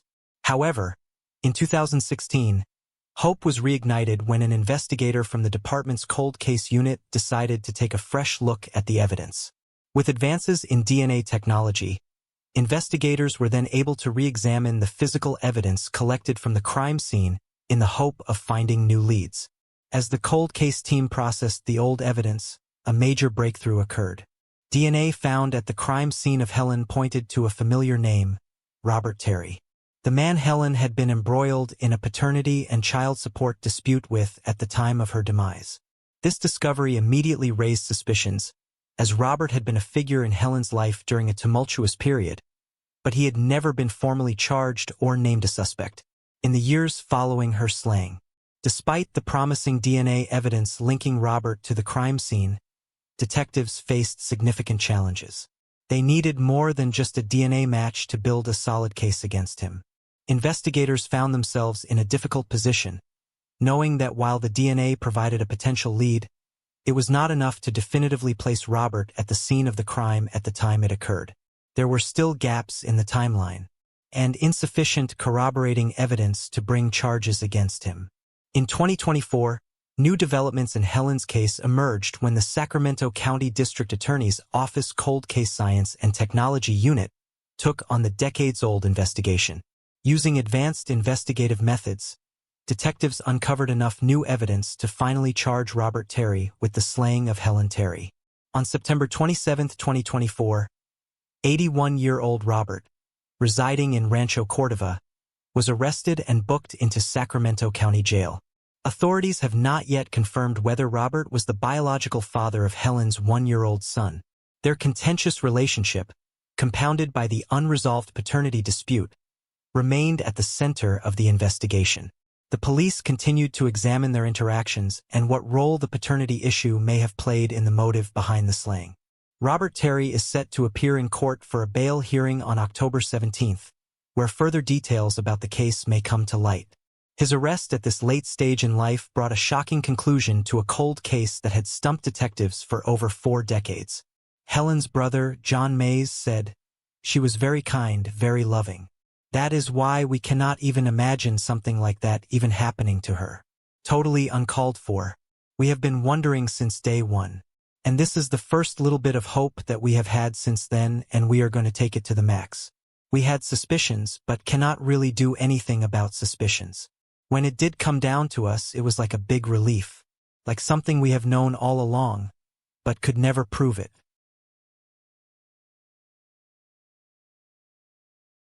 A young father was tragically shot on a quiet afternoon in Wilmington, Delaware. The events of November 25, 2019 left a community searching for justice, as Rajan Ray Dinkins became the victim of a senseless act of violence. The investigators faced challenges and the case went cold. But then long-awaited developments finally emerged and offered a glimmer of hope to a family devastated by loss. Affectionately known as Ray Ray, was born on June 13, 2000 in Newark, Delaware, to his mother, Tamika Dinkins. From a young age, Rajan displayed an active and curious nature, enjoying activities like running, bike riding, and showing a keen interest in science. He attended Concord High School, where his energy and curiosity were nurtured, helping to shape his vibrant personality and strong sense of community. In 2016, Rajian met Amoni Hall, who would later become the mother of his only son, Aki Dinkins. Their bond grew as they shared the responsibilities of parenthood, and Rajian was a devoted father to Aki. Rajian was involved in his community from an early age. He sang in the Police Athletic League's youth choir and served as a youth counselor at the Kids for Christ summer camp, where his enthusiasm and caring spirit touched the lives of many young people. On November 25, 2019, officers were dispatched to the 2300 block of Washington Street in response to a 911 call. The call had been made shortly before 4 p.m. and upon arriving at the scene, they discovered Rajiv Dinkins and another 20-year-old man suffering from injuries. Both men were quickly transported to a nearby hospital for treatment. Tragically, Rajiv succumbed to his injuries and was pronounced deceased at the hospital, while the 20-year-old, whose identity was not released by authorities, was listed in stable condition. Despite the immediate response from law enforcement, there was little information available at the time regarding the events leading up to the shooting. The absence of key details left investigators struggling to piece together what had happened. As the hours turned into days, the case seemed to grow colder, and without any solid leads or witnesses coming forward, progress was slow. As time passed, the case gradually faded from public attention, joining the unfortunate ranks of cold cases that haunted the community. The investigation remained open, but the trail had gone cold, leaving lingering questions about who was responsible for the tragic loss of Rajan. In 2024, Years after the case had gone cold, the investigation into Rajan's slaying was reassigned to the Wilmington Police Department's Cold Case Unit. With renewed focus and determination, detectives began to re-examine evidence, re-interview witnesses, and follow up on any new leads. Eventually, their efforts paid off when they identified two suspects, 21-year-old Akeem Henry and 19-year-old Ramir Black. On September 23, 2024, a Newcastle County grand jury indicted both men in connection with Rajan's slaying. Were swiftly arrested in the days that followed. Authorities remained tight-lipped about what specific evidence had led them to identify Henry and Black as suspects in the long unsolved case. However, their arrests marked a significant breakthrough, bringing new hope to Rajan's family, who had been waiting for justice for nearly 5 years. Both Henry and Black were charged with multiple serious offenses, including first-degree slaying, first-degree attempted slaying, and 3 counts of possession of a firearm during the commission of a felony. In addition, they faced charges of first-degree reckless endangering, conspiracy, second-degree conspiracy, and illegal gang participation. Akeem Henry, in particular, faced an additional charge of possession of a firearm by a person prohibited, which further complicated his legal situation. Following their arrests, both Henry and Black were committed to the Howard R. Young Correctional Institution. Their bail was set at over $1.75 million each, reflecting the severity of the charges they were facing. The case, once cold and stagnant, then moved forward with the hope that the legal proceedings would provide some resolution to a family that had endured years of grief and uncertainty. This resolution not only addresses a tragic loss, but also emphasizes the critical role of dedicated law enforcement and community support in overcoming the challenges of cold cases and pursuing justice.